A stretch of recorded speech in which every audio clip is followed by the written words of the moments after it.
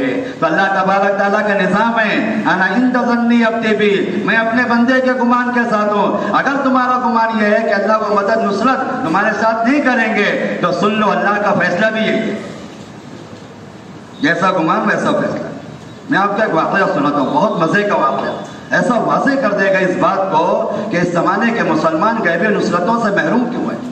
ایک صحابی تھے، دیہات کے رہنے والے صحابی قیس ابن ابی حازم، نبی کریم صلی اللہ تعالی علیہ وسلم ان کی ملاقات کے لیے تشریف لے گئے۔ وہ بڑے بیمار تھے اور ایسے شدید بخار میں مبتلا تھے کہ چلنا پھرنا حرکت سب بند ہو چکی تھی۔ آپ ان کی عادت کے لیے تشریف لے گئے۔ آپ نے ان کی بخار کو، ان کی بیماری کو دیکھ کر کہا لا باس طہور انشاءاللہ، کیا فرمایا؟ لا باس طہور، فکر مت کرو، اللہ تمہیں شفا دیں گے۔ کہنے لگے اللہ کے نبی کیا بات کہہ رہے ہیں، اس بخار سے شفا ملے گی اور یہ بیماری کہیں مجھ سے دور ہو سکتی ہے؟ یہ بخار تو مجھے قبر تک پہنچا تک چھوڑے گا۔ آپ کیا بات ہے، اللہ کے جواب کون دے رہا ہے؟ نبی کریم صلی اللہ علیہ وسلم۔ اور بدگمانی کہاں پہنچا رہی، دیکھو تو صحیح، کچھ غور تو کرو اس واقعے پر۔ دعا دینے والے نبی کریم صلی اللہ علیہ وسلم اور نبی کی دعا سے محروم ہو گئے اپنی بدگمانی کی وجہ سے۔ کہنے لگے اللہ کے نبی کیا بات کہہ رہے ہیں، بات یہ نہیں ہے، یہ بخار تو مجھے قبرستان پہنچا کر رہے گا۔ میں کیا عرض کروں، میں اس زمانے کے مسلمان اپنی بیماریوں میں دوا علاج کرتے کرتے تھک گئے ہیں۔ اس کی بڑی وجہ یہ ہے کہ مسلمان اپنی بیماریوں کے شفا میں اللہ سے بدگمان ہو چکے۔ تو یہ بیماری تو میرا ساتھ نہیں چھوڑے، یہ بیماری تو خاندانوں میں، ہمارے خاندان میں چلی آ رہی، اس سے تو میں شفا پا ہی نہیں سکتا ہوں میں۔ قیس بن نبی حازم نے یہی کہا کہ اللہ کے نبی کیا بات کہہ رہے ہیں، آپ یہ دعا دے رہے ہیں، یہ بخار تو مجھے قبرستان سے پہلے چھوڑ نہیں سکتا ہے۔ آپ نے جملہ کا سنو، بہت عجیب جملہ ہے، فَنَعَمْ إِذَنْ، آپ نے کہا ٹھیک ہے، جب تمہارا گمان یہ ہے تو اللہ کا فیصلہ بھی ہے۔ جملہ کا فَنَعَمْ إِذَنْ، جی بہت عجیب جملہ ہے کہ تمہارا گمان ہے کہ اللہ کا فیصلہ یہی ہے۔ اللہ کی شان اسی بیماری میں مر گئی۔ اللہ کی ذات سے بدگمانی یہ ساری خیر سے محروم کرنے کا ذریعہ، سارے شر و فساد کا ذریعہ۔ میں کیا عرض کروں، بدگمان کے لیے کوئی سہارا ہی نہیں ہے۔ بدگمان کے لیے جو اللہ سے بدگمان ہو جائے اس کے لیے کوئی سہارا ہے؟ اور کیا عرض کروں میں، جو اللہ تبارک تعالیٰ کی ذات عالیہ سے حسن ظن ہے اس کو کسی غیر اللہ کی حاجت ہی نہیں ہے۔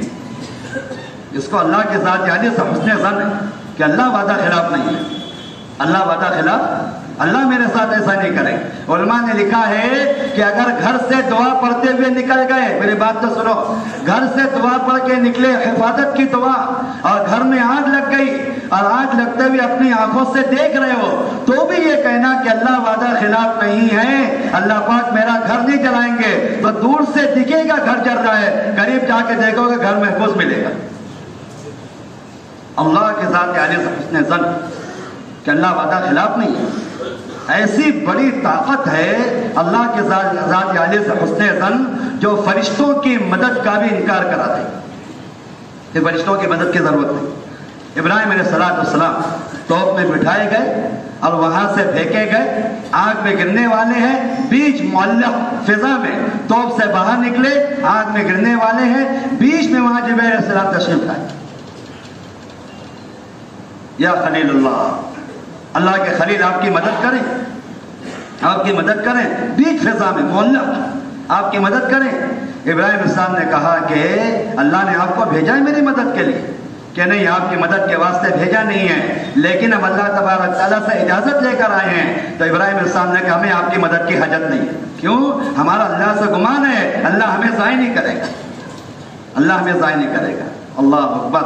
اس زمانے میں ہم لوگ کام کرنے والے حالات میں جب اللہ تبارک تعالیٰ کے راستے میں، اول تو ہم لوگ حالات میں اللہ کے راستے میں نکلتے نہیں کہ بھی ان حالات میں میرے لیے نکلنا مناسب نہیں، اور اگر حالات میں نکل گئے تو حسن ظن کامل نہیں ہوتا ہے، دلوں کے اندر دغدغہ تذبذب باقی رہتا ہے، پتہ نہیں میرے حالات دور ہوں گے نہیں ہوں گے، دور ہوں گے نہیں ہوں گے، اس لیے اللہ کی مدد اور نصرت سے محرومی ہوتی ہے۔ مولانا الیاس صاحب رحمۃ اللہ علیہ فرماتے تھے اللہ کے راستے میں نکل کر اپنی جان و مال کھپانے والا اللہ کی دین کی مدد کرنے والا ہے، اور پھر یہ سوچے کہ اللہ میری مدد کریں گے یا نہیں کریں گے، اس سے بڑا فاسق کوئی نہیں ہے۔ آپ تو اللہ کے دین کی مدد کر رہے ہیں محتاج ہو کر، فقیر ہو کر، فانی ہو کر، اور آپ اللہ کے تعلق سے یہ سوچ رہے ہیں کہ اللہ میری مدد کرے گا نہیں کرے گا۔ اللہ کہ وہ خالق ہے، وہ باقی ہے، قادر مطلق ہے۔ جب ہم فقیر اور محتاج ہو کے اللہ تبارک تعالیٰ کی مدد، اللہ کے دین کی مدد حالات میں کر رہے ہیں تو اللہ کو کون روکے گا؟ ایک بدگمانی اللہ تبارک تعالیٰ کے ذات عالیہ سے ہوتی ہے، ایک بدگمانی اللہ کے بندوں سے ہوتی ہے۔ مسلمان کے تعلق سے بدگمانی، ساتھیوں کے تعلق سے بدگمانی۔ دیکھو میں آپ سے ایک بات عرض کرتا ہوں، میں اگر ہمارے آپس میں حسن ظن کا مزاج بن جاوے، حسن ظن کا مزاج بن جاوے، اللہ تبارک تعالیٰ حسن ظن پر دو خصوصی نظام چلاتے ہیں۔ اگر اپنی ذات عالیہ سے، اللہ کی ذات عالیہ سے حسن ظن رکھا ہے، اللہ ظاہر کے مخالف، ظاہر کے خلاف اپنی قدرت تمہارے ساتھ کر دیں گے۔ اگر اللہ کے ذات عالیہ سے حسن ظن قائم کیا ہے، اور اگر مسلمان کے ساتھ حسن ظن قائم کیا ہے، اللہ شکایتوں کو صفات میں بدل دیں گے۔ کس نے بدلیں گے؟